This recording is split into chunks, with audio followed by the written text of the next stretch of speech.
not the wide way. Long. Fold up from the bottom, just below the seam so it's tucked in. Smooth out the crease.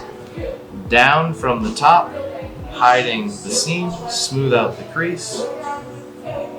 Fold in thirds, smoothing out the crease, tucking in the seams. Smooth, sits on the table right here at the plate so that it opens up like this.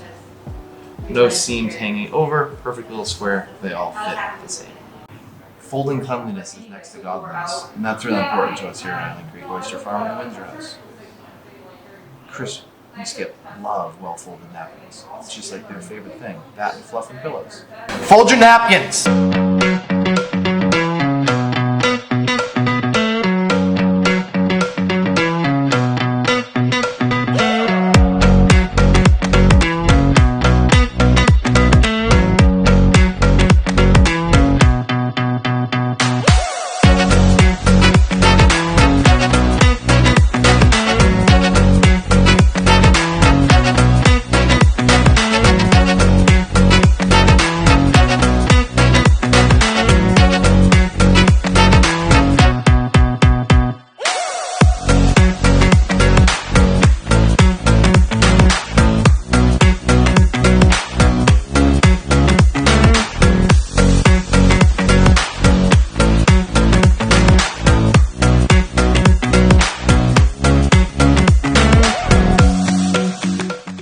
Keep out your refuse and make your noose loose.